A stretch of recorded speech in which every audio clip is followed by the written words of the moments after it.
Hi, in this video we're going to answer a great dog training question I got as a comment on my last video. And that comment was, I think my Aussie Shepherd has trained me. Every time he does something wrong, like steal another dog's ball, I have to give him a treat for him to drop it, and now he purposely steals other dogs' balls because he knows he'll get a treat. And this is something that many dog owners face. This is a great question, and I've got a couple of ways we can help. So let's get started. Now, first of all, something that I love is that this is a great example of the beauty and the intelligence of the Australian Shepherd and our other dog breeds.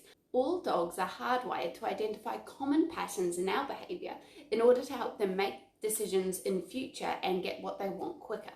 Dogs are amazing, and this trait to identify and recognise patterns is one of the constants. This is one of the things we can 100% rely on when it comes to training our dog. Now, I love the way you started training. A treat exchange for the ball early on is great, and now I've got a couple of ideas about how we can add to this and tweak it just a bit, just to get more of the outcome that we want. So, how are we going to address this? There are a couple of things here, but number one, I would make sure that I'm not rewarding when Simba steals another dog's ball. My boy Frankie does this to some extent as well, but not because he wants a treat. He just loves to chase things, and so he wants someone to throw it. Now, we've got to be really careful when it comes to fetch, because the constant stopping and starting can be jarring to the joints and have physical consequences, and it can affect our dog's psyche a little bit as well. But this video isn't about fetch, I just thought I'd throw that in there. But the first thing we want to ensure is that we're not rewarding the stealing of another dog's ball as much as possible, and that includes treating our dog and throwing that stolen ball for them. On that note, I would be introducing both a leave it and a drop it command, and these are a little different. For me, leave it is only appropriate before my dog has picked up something in his mouth or has approached something. It's like the preemptive leave it alone, don't even go near it. Whereas your drop it is an appropriate command for after our dog has got something or has got a hold of an item. For instance, when Simba has the ball in his mouth and we want him to put it down, I'd use the drop it there. So on that note, number two, I would be using the leave it in order to prevent that stealing of the other dog's toys.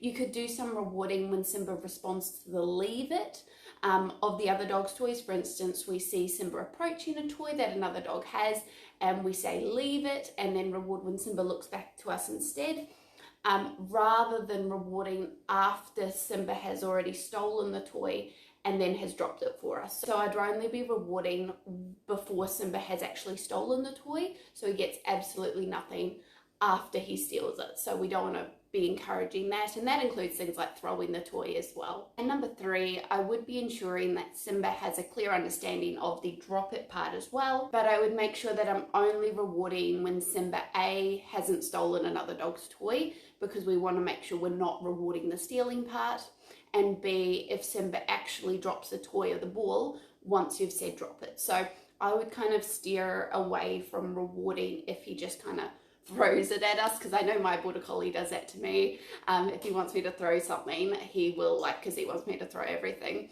he'll come over and forcibly kind of throw it at me and then sit there staring at me like that. So anytime my dog doesn't drops it kind of their own accord, I wouldn't be rewarding.